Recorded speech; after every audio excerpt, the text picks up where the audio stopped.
puissions également recevoir de lui les instructions, puisque chacun d'entre nous est venu dans ce lieu avec quelque chose dans le cœur, avec une pensée, une demande. Et il est important que nous puissions discerner au travers tout ce que nous faisons, même les cantiques qui passent, la voix de notre Père. La voix de notre Père. C'est ça le plus important. D'autres voix peuvent s'élever pour dire des choses. Mais c'est la voix de notre Père qui est le plus important, qui est l'essentiel. Amen. Ce matin, j'aimerais que nous puissions nous entretenir sur un thème que j'avais abordé il n'y a pas très longtemps, mais qui me semble important, il m'a semblé important de revenir dessus, qui parle de l'incrédulité. Le thème que je vais aborder ce matin, c'est le défi de l'incrédulité du croyant en Jésus-Christ. Le défi de l'incrédulité, je pouvais titrer le message différemment, mais j'ai voulu mettre un accent sur l'incrédulité afin que nous puissions saisir quelques pensées du Seigneur pour nous ce matin. Le défi de l'incrédulité du croyant en Jésus-Christ. Deux fois de suite, d'ailleurs, Jésus-Christ, avant qu'il ne parte, a pu plusieurs fois révéler à son peuple que les temps deviendront de plus en plus durs. Et dans ce qu'il expliquait à ses disciples, c'est que l'incrédulité sera tellement environnant que si les croyants ne font pas attention, eux aussi tomberont dans l'incrédulité. Alors, nous devons nous poser la question, que faire? C'est quoi l'incrédulité et que faire? Le sujet est d'autant plus important que par deux fois. Vous savez, dans les écrits, dans les Écritures, quand un sujet revient deux fois de suite, on dit que dans la loi, pour que quelque chose soit établi, il faut le concours, ou bien il faut que 2 ou 3 témoins soient là. Les 2 ou 3 témoins confirment la véracité de la chose. Le défi de l'incrédulité du croyant en Jésus-Christ. Merci pour le thème. J'aimerais que nous puissions lire les deux vérités que l'apôtre Paul a révélées à son fils dans la foi qui s'appelle Timothée. Vous le connaissez. 1 Timothée chapitre 4, on va lire à partir du verset 1. Et ensuite 2 Timothée chapitre 3.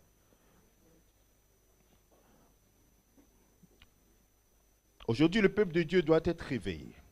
L'Esprit dit expressement, le Saint-Esprit dit expressement, Jésus a dit, dans Luc, dans les évangiles, il a prévenu, il dit, l'Esprit dit expressement que dans les derniers temps, quelques-uns abandonneront la foi. Waouh! S'ils abandonnent la foi, ça dit qu'ils en avaient. Alléluia! On ne parle pas de ceux qui n'en ont pas, qu'ils ont abandonné. Donc là, on est en train de parler des croyants en Jésus-Christ. Ils vont abandonner la foi. Mais comment c'est possible? Comment se fait-il qu'on va abandonner la foi? L'abandon de la foi est appelé apostasie. Le rejet de la foi. Et c'est cette apostasie ambiante, c'est dans cette apostasie ambiante que Jésus va arriver. C'est étonnant. C'est dans cette apostasie, puisqu'il a dit qu'il faut d'abord que l'apostasie arrive, et c'est dans cette apostasie que Jésus va arriver. Pour prendre ceux qui auront fait quoi? Auront gardé la foi. Ceux qui auront gardé la foi. Bien-aimé, il est une chose d'avoir la foi, mais ça n'est une autre de garder la foi. Je dis bien, il y a une chose, c'est d'avoir la foi, mais une autre chose, et la plus importante, c'est de la garder. Et d'aller jusqu'au bout et de dire comme l'apôtre Paul à la fin de sa vie, il dit, j'ai combattu le bon combat. J'ai achevé la course. Et j'ai gardé quoi? La foi. L'Esprit dit, Especiellement que dans les derniers temps, quelques-uns abandonneront la foi.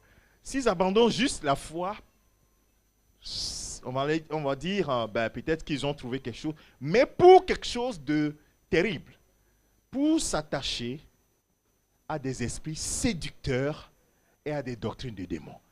Bien-aimés de Dieu, quand la parole de Dieu parle de ces choses-là, ne dites pas non, ça ne me concerne pas. Non, ça nous concerne tous. Nous sommes appelés des croyants. Donc si on dit qu'il y a un danger sur la route, tu te dis, moi de toute façon, je vais sauter au-dessus du danger, tu risques de prendre ce danger en pleine face. Ils vont abandonner la foi en Jésus-Christ, la foi dans la parole de Dieu, la foi dans les promesses de Dieu, pour s'attacher à autre chose, la séduction et des doctrines qui sont des doctrines appelées expressement dans les Écritures doctrines de démons. Donc les doctrines de démons, ça existe. Ce n'est pas toute église qui s'appelle église qui est église de Christ. Ecclésia de Christ, il y a plusieurs ecclésias. Il y a plusieurs assemblées. Il y a ecclésia dans le monde, ecclésia d'une nation qui est appelée Assemblée nationale. Mais on parle d'ecclésia de Christ, de Jésus-Christ, où Jésus est le Seigneur et Jésus, et ce royaume-là, où cette église est gouvernée par ce qu'on appelle la parole de Dieu. L'ecclésia qui n'est pas gouvernée par la parole de Christ n'est pas l'ecclésia de Christ. Ça va être plus clair pour vous. On va s'arrêter là seulement. Le reste, ce n'est pas important. Ce n'est pas important pour le sujet. Je ne dis pas que ce n'est pas important, mais pour le sujet. Je voulais juste vous montrer le premier verset. 2 Timothée chapitre 3.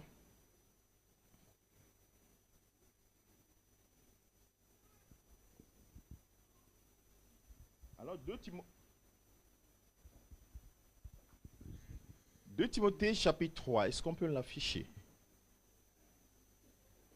L'apôtre Paul parle toujours à son fils dans la foi. Il dit, sache que dans les derniers jours, il y aura des temps difficiles.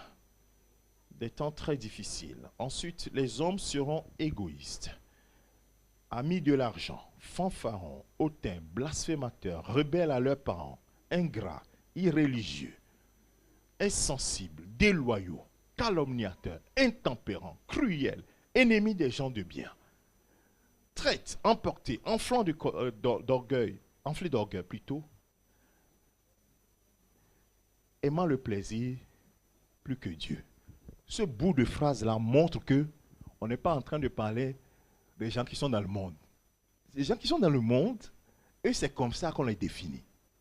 Mais si l'apôtre Paul est en train de souligner cela, c'est que ça parle des gens qui sont appelés des croyants en Jésus-Christ. C'est le dernier bout de phrase là qui nous montre cela. Ils vont aimer le plaisir plus que Dieu. Les gens du monde, ils n'aiment pas Dieu. Vous comprenez? Lorsqu'on dit qu'ils vont aimer le plaisir plus que Dieu, ça veut dire qu'ils aimaient quand même Dieu, mais le plaisir surpasse Dieu.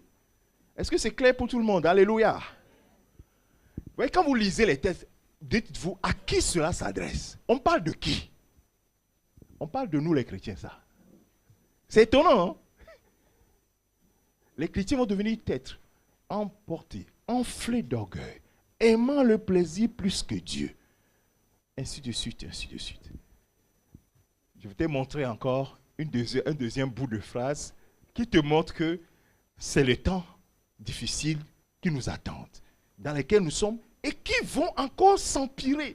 Mais dans ces conditions, que faire? C'est pourquoi j'ai dit le défi de l'incrédulité du croyant en Jésus-Christ. En réalité, tout ce qui s'est passé, tout ce qui a été cité en dessus, les hommes seront égoïstes, amis de l'argent, tout ça, tout cela. En réalité, c'est en opposition totale à ce que l'Écriture enseigne. Vous remarquez cela? C'est en opposition à ce que l'Écriture enseigne. L'Écriture enseigne tout le contraire. En réalité, l'apôtre Paul veut dire qu'il y aura des temps tellement difficiles où les chrétiens vont abandonner la foi. Et ils vont aimer le plaisir plus que Dieu. Et l'apôtre Paul va dire à son fils, qu'est-ce qu'il va dire? Éloigne-toi de ces hommes. D'ailleurs, la suite même dit, qui vous confirme qu'on parle des chrétiens.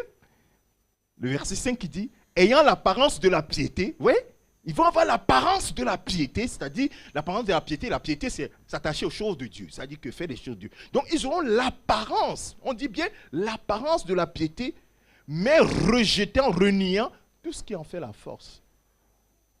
C'est-à-dire la parole de Dieu, l'Esprit de Dieu. Jean chapitre 15 dit, or sans moi, vous ne pouvez rien faire.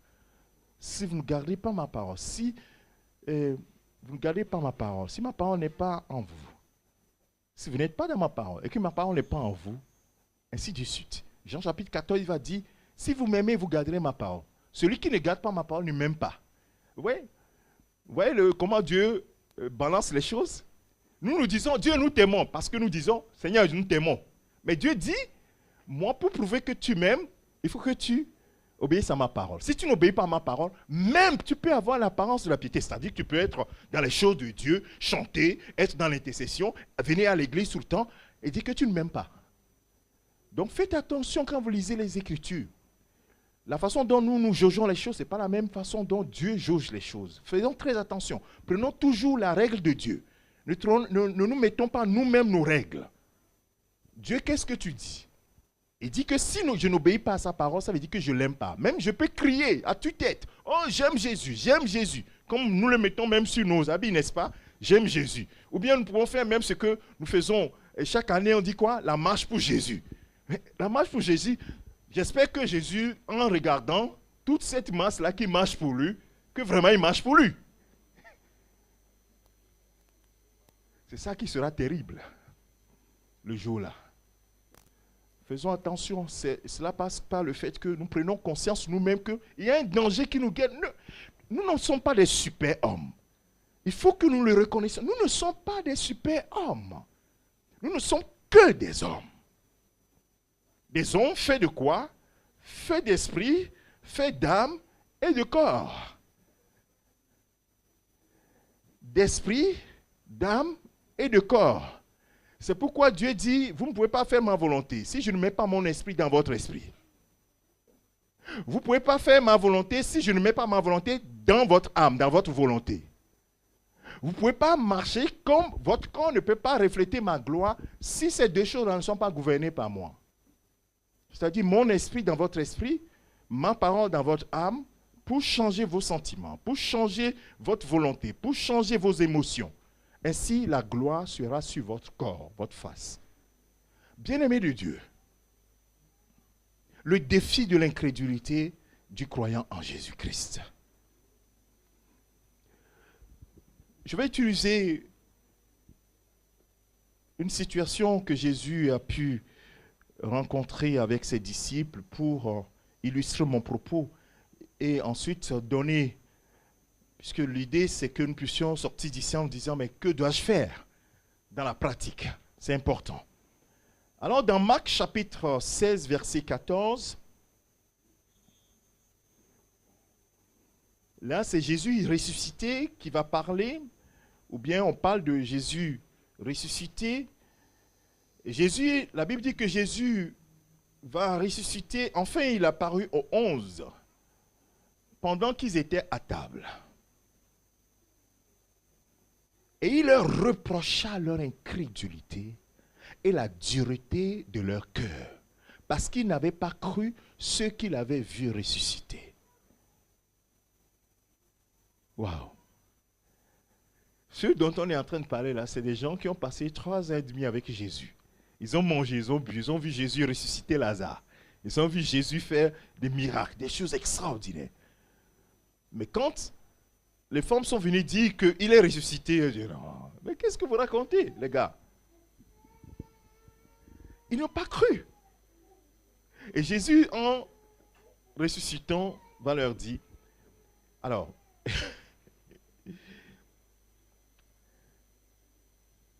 et pourtant, Jésus leur avait dit expressement, c'est-à-dire qu'il n'a pas dit de façon cachée, il a dit expressement qu'il allait mourir et qu'il allait ressusciter. Suivez bien la démonstration que je suis en train de faire. C'est des gens qui ont mangé avec le maître. C'est-à-dire que leurs instructions ne leur ont pas transmis les enseignements de Jésus. Ils les ont écoutés directement. Nous, on lit les Écritures, vous comprenez? On n'a pas vu Jésus. On n'a pas mangé avec Jésus. Mais ceux-là, Jésus leur dit, dans Luc chapitre 18, je vais vous lire un texte. Luc chapitre 18, verset 31, verset 34. Ils étaient tous ensemble. Et Jésus prit les 12 auprès de lui et leur dit, intimement, vous voyez, il les prend et il leur confie son cœur. Voici, nous montons à Jérusalem. Et tout ce qui a été écrit par les prophètes au sujet du Fils de l'homme s'accomplira. Bon, jusque-là, ils sont là en train de se dire, mais de quoi ils parlent? Alors, il va expliquer. Car il sera livré aux païens. On se moquera de lui.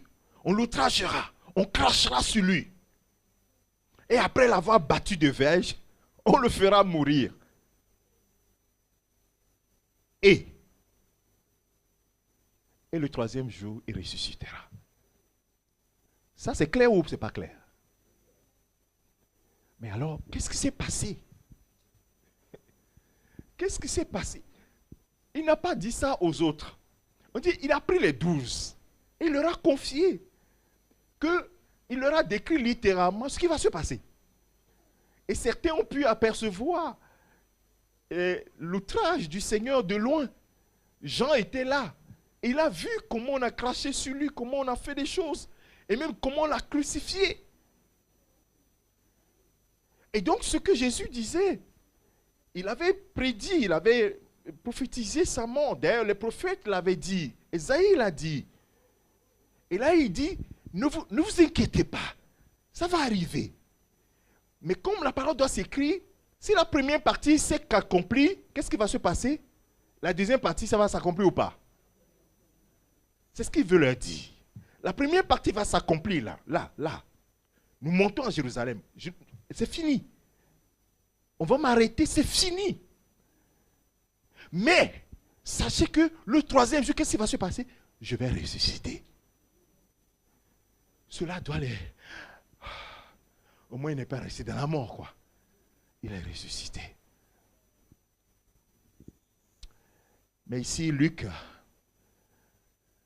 qui est un historien, qui est allé discuter avec les gens, qui est allé récolter les informations pour écrire l'évangile,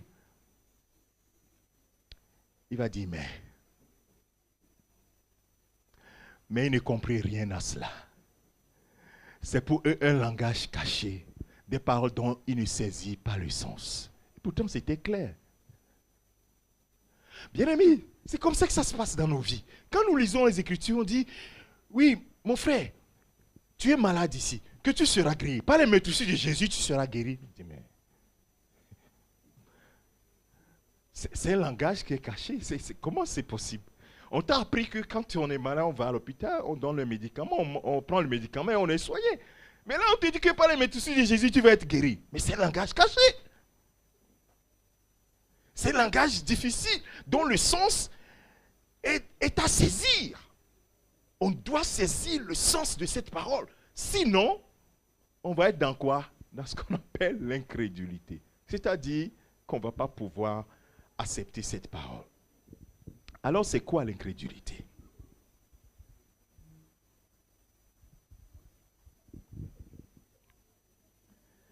Alléluia, on est là? Est-ce que ça c'est clair?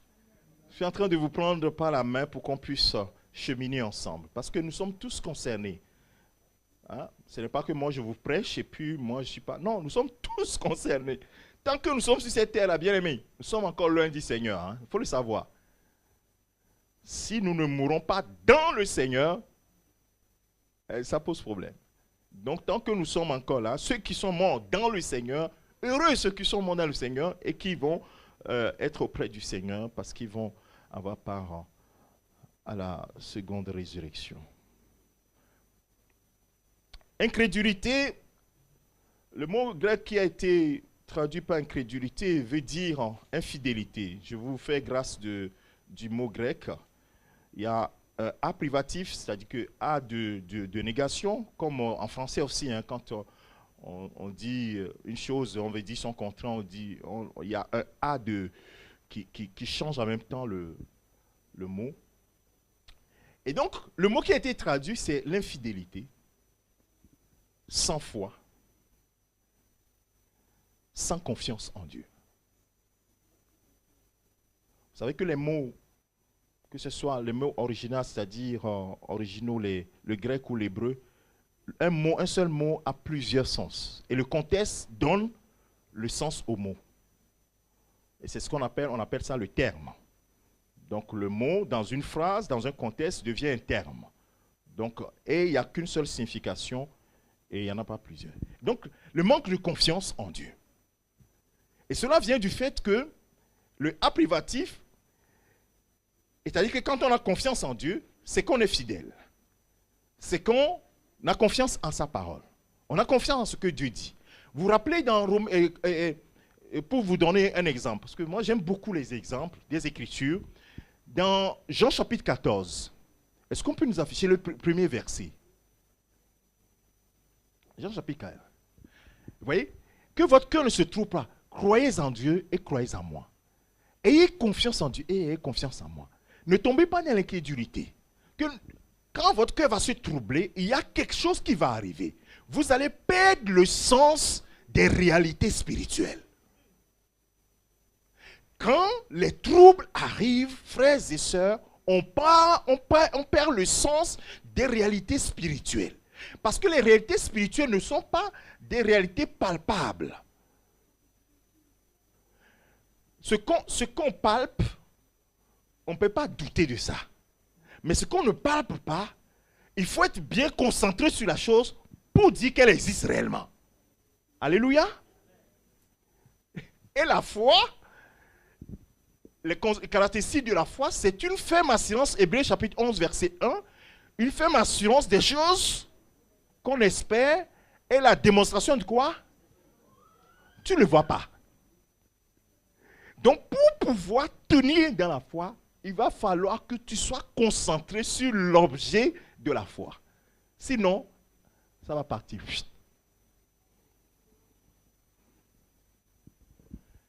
Et l'une des causes, c'est la peur, c'est les troubles, et c'est ce que Jésus a dit. Que votre cœur ne se trouble pas.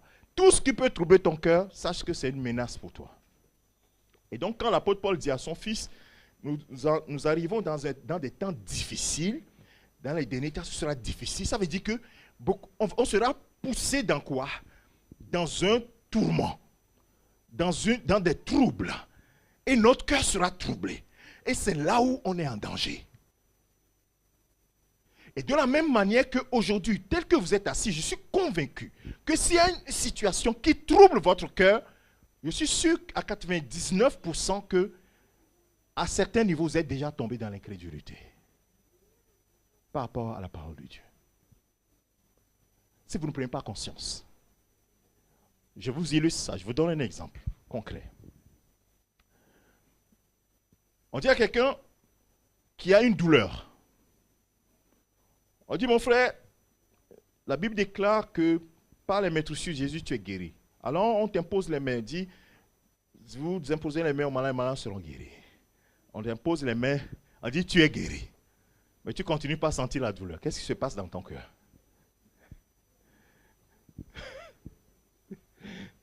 Le choix, maintenant, Dieu attend et dit, mais qu'est-ce qu'il va penser?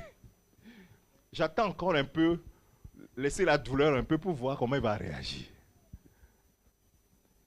Est-ce que tu crois que tu es guéri? Ou bien tu te dis, Dieu ne m'a pas guéri?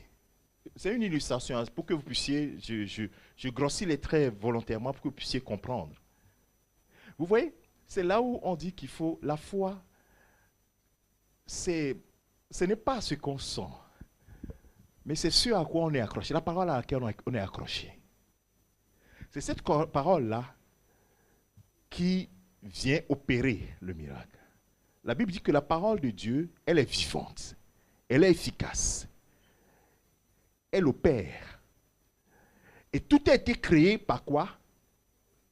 Par la parole. Alors, je suis en train d'aller vers l'essentiel.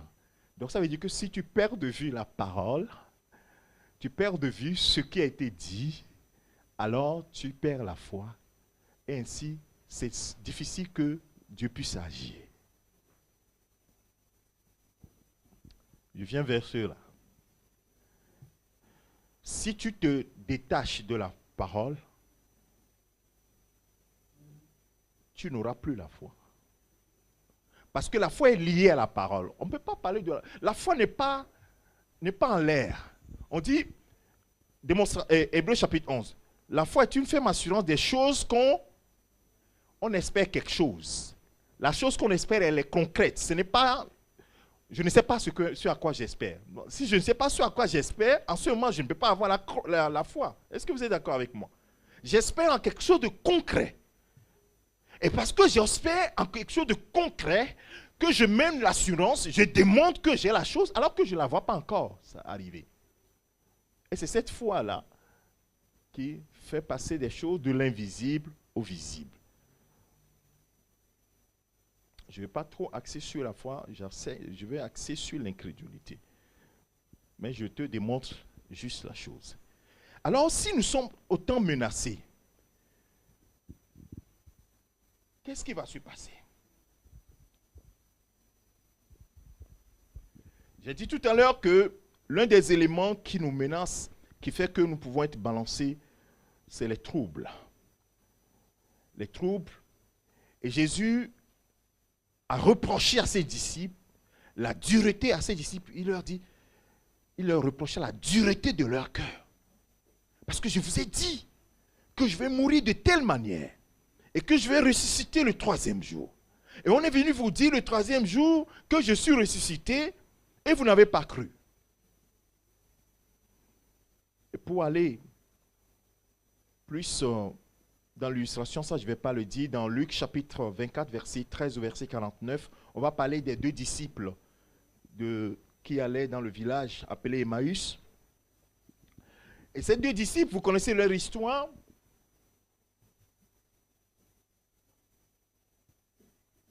Ils étaient en chemin et puis quelqu'un les accoste. Et puis il commence par leur parler de ce qui s'est passé. D'ailleurs, non, il leur parle. De quoi discutez-vous? Il dit, mais tu es le seul à ne pas savoir ce qui s'est passé ces derniers temps. Bon, voilà. Donc, notre Seigneur, Jésus-Christ, qui était un prophète de renom. Regardez dans le verset 19. Quoi? Leur dit-il. Il lui répondit, ce qui est arrivé au sujet de Jésus de Nazareth, qui était un prophète puissant en œuvre et en parole devant Dieu et devant tout le peuple, et comment les principaux sacrificateurs et nos magistrats l'ont livré pour le condamner à mort et l'ont crucifié. Jésus-Christ était quoi? Un prophète puissant. Donc il n'est plus le Seigneur, hein, il devient le prophète puissant. Donc tout cela, c'est juste pour vous dire, et donc la Bible dit que Jésus a utilisé une manière pour les ramener à la foi. Quelle manière Jésus a utilisé? Et en même temps, on commence par égrener quelques solutions. Qu'est-ce que Jésus a utilisé pour les ramener? Alors Jésus va leur dire, je vais lire des bouts, hein. Verset 25. Alors Jésus leur dit, homme sans intelligence, et dont le cœur est lent à croire tout ce qu'ont dit les prophètes. Votre cœur est lent à croire. Donc ça veut dire que si je suis lent à croire, je vais tomber rapidement dans l'incrédulité. Celui qui attend la démonstration avant de croire quelque chose va tomber rapidement dans l'incrédulité. Il ne faut pas être lent à croire. La dureté du cœur, c'est être lent à croire. La lenteur à croire dénote de la dureté du cœur. Et dit, ne fallait-il pas que le Christ souffrit ces choses et qu'il entra dans sa gloire, et commençant par Moïse. Alors, regardez très bien ici. Et commençant par Moïse et par tous les prophètes, il leur expliqua dans toutes les Écritures ce qui le concernait. Bien aimé, quand on tombe dans l'incrédulité, il faut revenir à la parole de Dieu. Il ne faut pas aller faire 10 jours de jeûne et prière. Les gens, ils aiment bien les jeûnes d'Esther. Ils connaissent tous les noms. Hein. Les jeûnes de Daniel, ainsi de suite. Non, non, non, non, non. Ce n'est pas le jeûne qui va apporter la foi. C'est la parole de Dieu. Il faut revenir à la parole. Il faut repartir à la parole. Est-ce que ce que Dieu a dit là, est-ce qu'il a accompli quelque chose? Ah oui, il a fait. Oh, s'il a fait ceci, il peut encore faire l'autre. S'il a fait ceci, il peut faire... C'est ça qui convainc. Ce n'est pas la prière qui convainc. C'est la parole qui va convaincre. Il faut revenir à la parole. Donc ceux qui n'aiment pas la parole de Dieu, bien aimé, avis à vous. Quand tu traverses des moments difficiles, c'est là où c'est encore plus dur de lire la parole de Dieu. Vous voyez? L'ennemi va te dire, mais tu vas lire la parole pour faire quoi? Parce qu'il sait que quand tu vas commencer par lire la parole, qu'est-ce qui va se passer? Le Saint-Esprit va utiliser la parole pour te convaincre de revenir à la foi. Il va te montrer que, mais en fait, cette montagne qui est devant toi, pour laquelle tu es en train de trembler, cette montagne pour laquelle tu es troublé, mais non, ne sois pas troublé.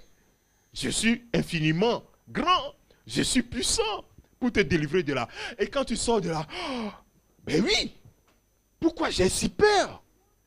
Pourquoi je tremble? Tu vois? Au sortir de la parole, ce sont les paroles et les choses qui vont sortir de ta bouche. Pourquoi j'ai peur? J'ai eu peur ainsi. Parce que je sais que mon Dieu, mon Rédempteur, est fidèle. Et il se lèvera certainement le dernier dans ma vie. Ce sont les paroles de foi qui vont commencer. Et donc il va utiliser les paroles pour revenir. Il va leur expliquer la parole. Mais là, ils ont commencé par sentir quelque chose se passer en eux. Ils ne vont pas le dire, ils vont le dire plus tard. Il dit, mais quand il nous parlait, est-ce que quelque chose ne brûlait pas dans notre cœur? Bien-aimé de Dieu, quand ton cœur est froid, il faut que quelque chose brûle. Et ce qui va brûler dans ton cœur, c'est la parole de Dieu. Alléluia. Quand ton cœur est froid, il n'y a qu'une seule chose qui peut la redonner le feu. C'est la parole de Dieu. Il est vivant, elle est vivante. Ne vois pas ça comme un roman, frère. Ce n'est pas un roman. C'est la parole vivante. Et quand elle rentre, elle fait quelque chose. C'est pourquoi l'ennemi va tout faire pour que tu ne la lises pas. Il va tout faire pour que tu t'éloignes d'elle. Parce qu'elle rend sage. L'apôtre dit à Timothée, les Écritures t'ont rendu quoi? Sage, à salut, pour ton salut. Ça rend sage quand nous parlons. Oh, est-ce que Dieu m'aime? Est-ce que Dieu m'aime? Oh, ceci. Et tu regardes les Écritures. Dieu a tant aimé le monde. Il m'a tant aimé. Dieu n'a pas attendu que tu viennes à lui. C'est lui qui est venu vers toi. Il a prouvé son amour. Et là, tu lis et quelque chose se bat dans ton cœur. Tu dis, mais pourquoi je dis que Dieu ne m'aime pas? Et tu commences par faire quoi? Pas te repentir. Non. Seigneur, pardonne-moi d'avoir dit cela. Parce que les Écritures t'ont rendu sage. Donc, il va utiliser quoi? Les Écritures pour les convaincre. Et ceux-ci, après, ils vont reconnaître qu'effectivement, c'était Jésus. Parce qu'il dit, mais quand il parlait, il y a quelque chose qui se passait dans notre cœur. Il y a quelque chose qui chauffait dans notre cœur. Qui nous redonnait la foi. C'est pourquoi quand Jésus est assis, maintenant, ils ont invité Jésus. C'est ça qui a poussé ces disciples d'Emmaüs à faire quoi? Qu'est-ce qu'ils ont fait? Ils ont invité Jésus à rentrer chez eux. Alléluia.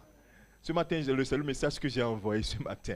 Bien-aimé, quand on est dans sa parole, on commence par... Non, c'est Jésus, viens dans mon histoire. Cette histoire, je ne peux pas la gérer seul. Viens dans mon histoire. Tu l'invites à rentrer chez toi. Et c'est là où le miracle commence. Bien, nous sommes en train de trouver des stratégies pour résister dans ces mauvais jours que nous traversons. Prenez ces éléments, notez-les. Peut-être une, deux choses que tu ne fais pas, commence par les faire. Trouve la promesse de Dieu dans les Écritures. Commence par lire les Écritures. Commence par parler et lire l'amour de Dieu. De quoi Dieu parle. Et là, tu vas voir, tu vas sentir que tu as besoin que Jésus rentre dans ton affaire. Au lieu de chercher la solution auprès des hommes, tu commences par chercher la solution auprès de ton Père. Parce que tu vois qu'il est infiniment grand. C'est-à-dire que là, les Écritures te démontrent qu'il est infiniment puissant, infiniment grand pour te délivrer de quelque situation que ce soit. Et là, la foi revient. La foi, ça dit que l'affirmation des choses auxquelles tu espères, et là, la démonstration, tu rentres, tu te lèves de là, tu sors de ta maison, le visage complètement transformé comme Anne. Et tu dis maintenant, Goliath, je vais te faire face. Parce que j'ai compris que mon Dieu n'échoue jamais. Tu commences par lui dire ça. Mon Dieu n'échoue jamais. Alors, on va voir. Et il est écrit dans 1 Jean chapitre 5, le verset 4 et verset 5, que nous qui sommes nés de Dieu, nous triomphons du monde. Et la victoire qui triomphe du monde, c'est notre foi. Alors, je me te fais face. Il est écrit que je dirai à cette montagne, déplace-toi de là et jette-toi dans la mer, et elle le fera, si j'ai la foi. Alors ce soir, aujourd'hui, j'ai la foi. Toi, montagne, je te l'ordonne, jette-toi de là, quitte devant moi, au nom de Jésus-Christ.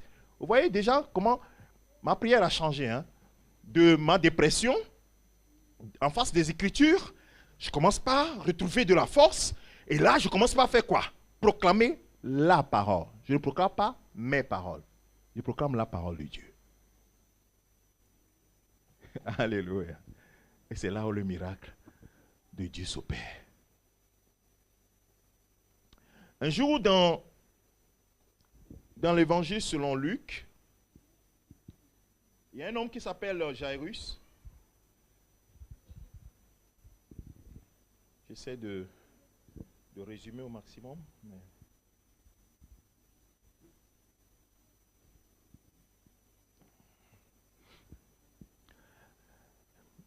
Un homme qui s'appelle Jairus, dans Luc chapitre 8, on va lire en partie du verset, on va lire le verset 50. Le verset 50.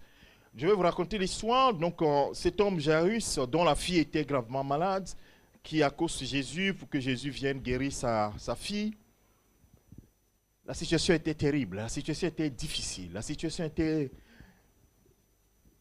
Si cet homme a pu se déplacer jusqu'à aller voir Jésus, ça veut dire que sa fille était gravement malade. Parce que c'est un chef de la synagogue, et vous vous rappelez que on a interdit aux gens, vous qui croyez en Jésus-Christ, on va vous exclure des synagogues. S'il a pu prendre son courage, aller jusqu'à Jésus, c'est que la situation était suffisamment grave. Qu'il s'en foutait, qu'on l'exclue de la synagogue, mais il veut simplement que sa fille soit délivrée. Je ne sais pas si ce matin tu es ici, il y a une situation où tu te dis, quel que soit ce que les gens peuvent penser de moi, moi je veux croire que mon Dieu peut faire quelque chose. Le verset précédent dit, Jésus et les autres discutaient parce que la femme qui est atteinte de perte de sang vient interrompre le cortège, ainsi de suite. Et comme il parlait encore, survint de chez le chef de la synagogue quelqu'un qui va dire, ta fille est morte. N'importune pas le maître.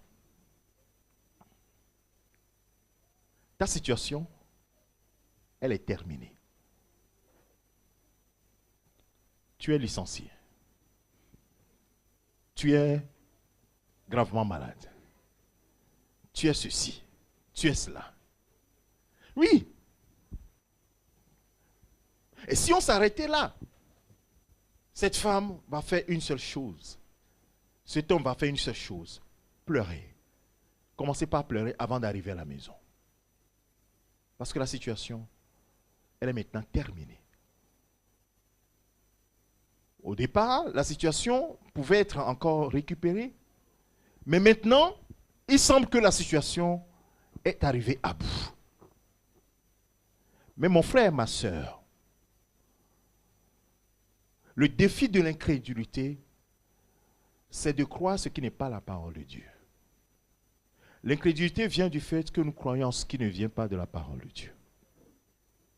Quand tu crois ce qui ne vient pas de la parole de Dieu, cela t'éloigne de la parole de Dieu. Je répète, si tu crois ce qui ne vient pas de la parole de Dieu, cela t'éloigne de la parole de Dieu.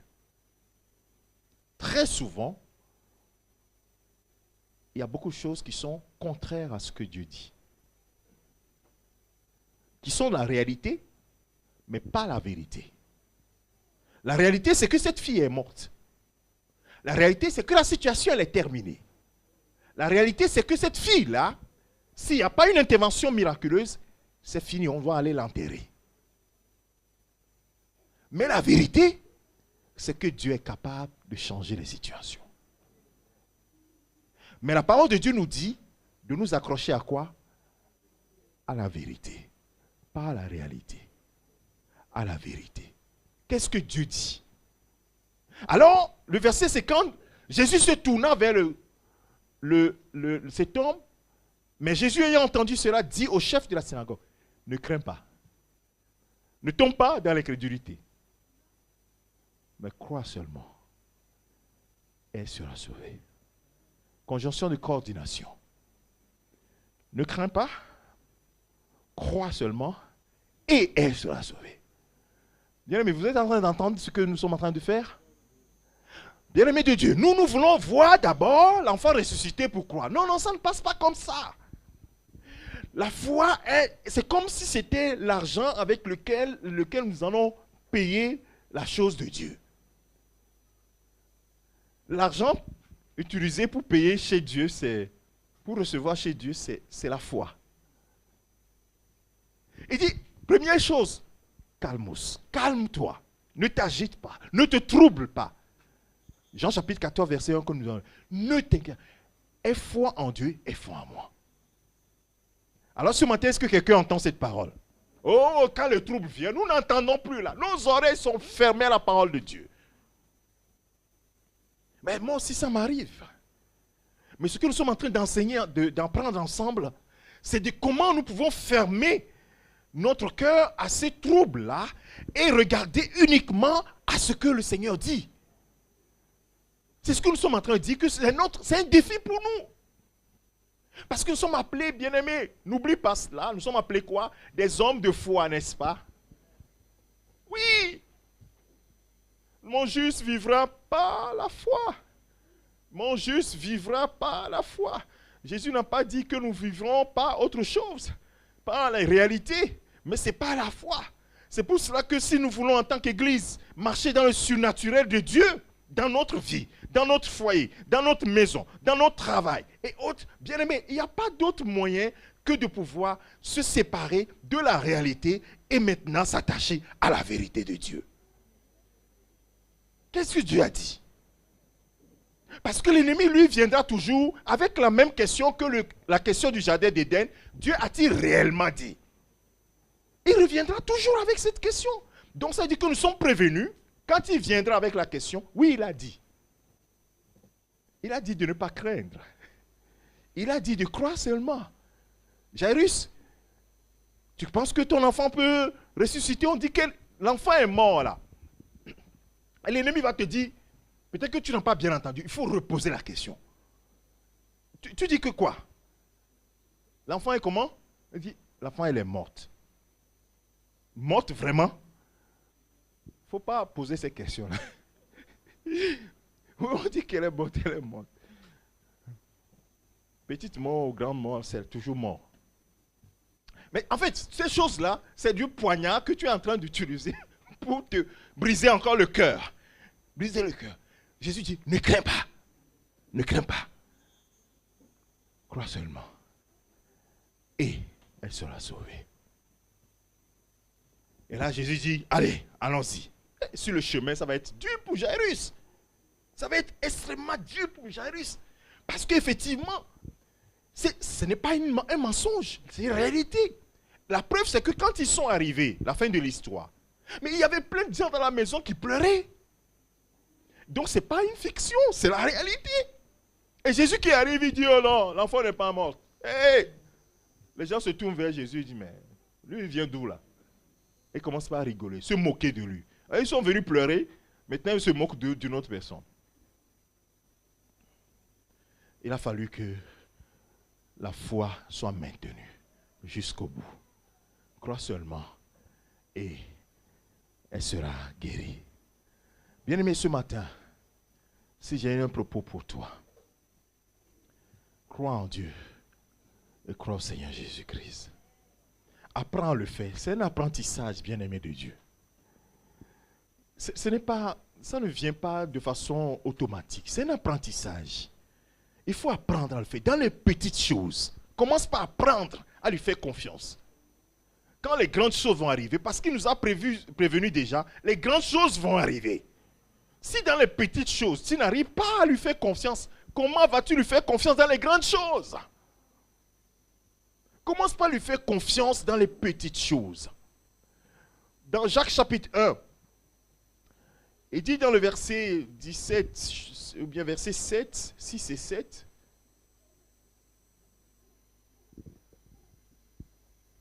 verset 5 déjà d'abord. Si quelqu'un d'entre vous manque de sagesse, là on prend l'exemple de la sagesse, qu'il la demande à Dieu qui donne à tous simplement sans réponse, elle lui sera donnée. Mais qu'il la demande avec foi, sans douter. Car celui qui doute, et donc l'incrédulité, l'incrédule, ce n'est pas une insulte, c'est un état de fait, un constat. Celui qui doute est semblable au flot de la mer qui est agité par le vent et poussé de côté et d'autre. Ça ressemble à quoi? Que votre cœur ne se trouble pas. Troublé là, ça va à gauche, à droite, c'est pas clair quoi. C'est pas stable. Ne soyez pas, ne paniquez pas. Ne craignez pas. Il faut pas aller à gauche, à droite, à gauche, à droite, à gauche, à droite. Est-ce que je suis en train de parler à quelqu'un ce matin? Quand la situation arrive, ne va pas à gauche, à droite, à gauche, à droite. Tu es en train de détruire ta foi. Va dans les Écritures. Commence par dire, Seigneur, quelles sont tes promesses par rapport à cette situation? Et commence par les lire. Sans état d'âme. Commence par les lire. Lis-les. Et tu vas voir que le Saint-Esprit va te donner des illustrations pour appuyer cela. Les illustrations pour appuyer cela. Pour appuyer cela. Le verset 7 dit qu'un tel homme ne s'imagine pas qu'il recevra quelque chose de Dieu. Mais ça, c'est terrible. Moi, je veux recevoir du Seigneur. Vous aussi, vous voulez recevoir, n'est-ce pas? Ben, on va tourner le verset dans l'autre sens. Alors, si quelqu'un s'imagine à recevoir quelque chose du Seigneur, alors qu'il n'aille pas à gauche et à droite, qu'il ne doute pas, qu'il croit que ce qu'il a demandé, il le reçoit. Un point trait. Alors, commence par, dans les petites choses, commence par faire confiance à ça, à mettre en exergue, dans les petites choses. Et quand tu commences par apprendre cela, tu vas voir que dans les grandes choses, il y a une paix qui va remplir ton cœur. Ce verset que nous connaissons suffisamment dans Philippiens chapitre 4, versets 6 et 7, qui dit « Ne vous inquiétez de rien ». Moi, plusieurs fois, en tout cas quand je suis devenu chrétien, je suis tombé sur ces genres de paroles. Moi, quand je prends la parole, je me mets devant elle et puis je demande quelle est ma position par rapport à elle. Il dit, mais devant les situations, moi, je m'inquiète. Mais ici, il dit, ne t'inquiète point. Ça veut dire qu'il n'y a même pas une excuse par rapport à mon inquiétude. Est-ce que quelqu'un comprend ce que je suis en train de dire? Il y a certains qui ont décroché, ils ont dit, le pasteur, toi, tu es pas, c'est que tu n'as pas traversé les choses dures, c'est pourquoi tu parles comme ça. Non, nous tous, nous sommes embarqués, nous sommes dans le même monde. Hein. Nous sommes dans le même monde. Il y a des moments de haut, il y a des moments de bas. Jésus l'a dit à ses disciples, vous aurez de la tribulation dans ce monde. Ça, ce n'est pas un scoop. Si toi, tu penses que les choses difficiles dans ta vie, c'est un scoop, alors là, tu t'es trompé littéralement. Tu n'as pas lu ta Bible. Il te prévient d'avance, tu auras des tribulations. Ça, il faut que nous, les pasteurs, puissions le dire au peuple de Dieu. Frère, tu n'as pas encore de tribulation. Oh, attends-toi, ça va venir. Il a dit, hey, arrière de moi, comment les gens disent ça? Sans effet. Non, ça va avoir l'effet. Ça là, parce que c'est Jésus qui l'a dit, c'est pas moi. Ce que Jésus dit là, c'est vrai. Donc, ton histoire de sans effet là, devant ça, ça ne va pas marcher. Sans effet, il faut le dire à Satan et à ces démons. Mais avec Jésus, si tu dis à Jésus sans effet là, non, ça ne va pas marcher. Après, tu vas lui dire maintenant, Jésus est fait maintenant. Alors, après avoir dit sans effet, tu dis maintenant, Jésus est fait. Non. Non, ce que Jésus dit est toujours vrai. Les tribulations vont venir. Mais la question c'est comment nous allons nous tenir. C'est ça que nous sommes en train d'apprendre. Jésus dit quoi? Quand les tribulations vont venir, prenez courage. J'ai vaincu le monde. Quel est le rapport? Le rapport c'est de dire que vous avez déjà la victoire. C'est extraordinaire. Hein? C'est-à-dire qu'au moment où il est en train de leur parler, ils ont la victoire. Et ils auront la victoire tout le temps. C'est pourquoi David dit, la victoire appartient à qui? À l'Éternel. C'est-à-dire que c'est pas que c'est la dureté de la bataille qui montre s'il peut gagner ou bien il peut perdre. Non, lui ne perd pas. La victoire appartient toujours à l'Éternel. Vous voyez la conception, l'état d'esprit de David par rapport à Saül et à l'armée. Saül et l'armée, ils disent, on a un grand Dieu. On a un grand Dieu, mais vu la taille de Goliath, Dieu, le combat est dur, hein? David vient et dit, non, peu importe la taille de ce Goliath, la victoire appartient toujours à l'Éternel. Que l'ennemi soit petit ou soit grand, la victoire appartient à l'Éternel. Que ton problème soit petit ou un grand problème, la victoire appartient à l'Éternel. Donc ce qu'il demande de toi et moi, c'est de faire quoi? De lui faire confiance. De nous appuyer sur lui. De ne point douter. Et c'est ça qui va faire que... Et il y a beaucoup de chrétiens qui pensent que... Alors, quand je prépare le message, j'étais ici, le Saint-Esprit me dit, tu vas leur dire ça. Ils sont en train de penser que avoir foi en moi et avoir foi en ma parole, c'est la même chose. Alors, je vais t'expliquer cela. Si tu ne crois pas en Jésus, tu ne seras pas ici ce matin. Si tu ne crois pas en Jésus, tu ne seras pas là. Mais ce que nous sommes en train de parler là, de dire là, les promesses de Jésus, dire qu'il peut le faire, ça c'est autre chose. C'est ça qui trompe beaucoup de chrétiens. Ils disent non, oh, vous dites que moi je suis incrédule. Non, moi je ne suis pas incrédule. Parce que quoi? La personne dit, mais moi je crois que Jésus est le Seigneur. Je crois que Jésus est mort pour moi. Je crois que Jésus est ressuscité. On ne parle pas de ça, mon frère. On sait que tu sais ça. Justement parce que tu sais ça qu'on te dit la suite. Qu'il faut que tu lui fasses confiance. Je te donne une illustration. Abraham marche avec Dieu pendant 24 ans. Il a vu Dieu, ce Dieu-là, qui lui dit, quitte la maison de ton père. Il sait que c'est un Dieu puissant. Il sait que c'est un Dieu puissant. Mais Dieu lui a dit, tu auras un fils. Est-ce qu'il a cru? Oui, il a cru, mais...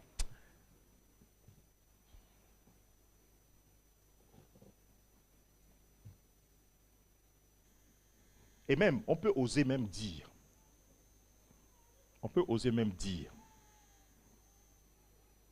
que pendant ces 24 ans-là, il a marché plutôt dans l'incrédulité que plutôt dans la foi.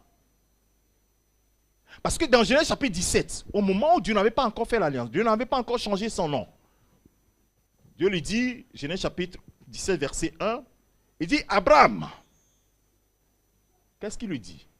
Est-ce que Dieu va lui dire maintenant, il faut que tu crois que je suis Dieu, ainsi de suite? Non. Dieu va lui dire ce qu'il est capable de faire dans sa vie. Il dit, je suis le Dieu tout suffisant, tout puissant. Je suis Dieu tout puissant, c'est El Shaddai. Le Dieu tout suffisant, je peux tout. Je me suffis à moi-même. On n'a pas besoin de m'aider. Marche devant ma face et sois intègre. C'est tout ce que je te demande. Pourquoi il lui dit ça? Il sait que s'il a quitté la maison de son père, c'est parce qu'il croit en Dieu. Mais maintenir sa foi en Dieu dans les moments difficiles, au moment où il voyait son corps, il avait 75 ans quand il a eu la promesse. À 80, il dit, bon, encore mon corps pouvait supporter. Sarah avait 10 ans de moins. Sarah vieillissait. Les cheveux commençaient par blanchir. Jusqu'à 99 ans, il dit, mais ce n'est pas possible. Comment on peut continuer par croire comme ça?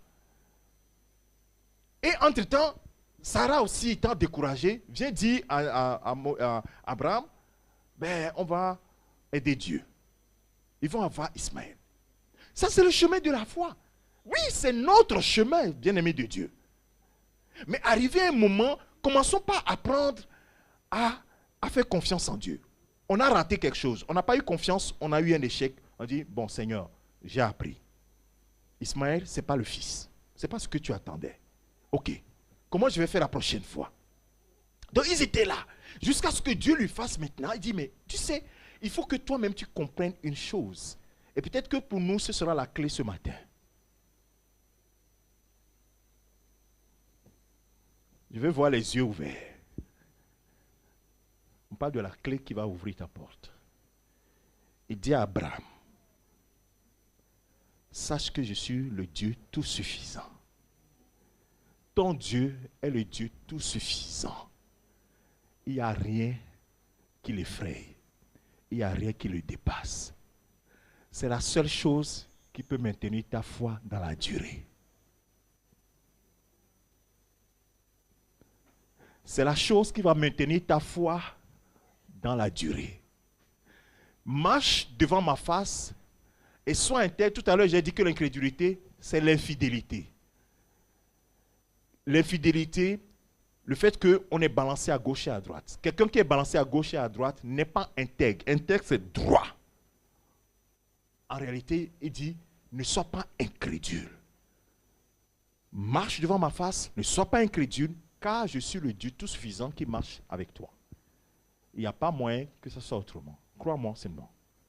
Et il change son nom, il fait alliance avec lui. Il dit, l'année prochaine, tu auras un enfant. Un fils. Le fils de la promesse. Et il a eu.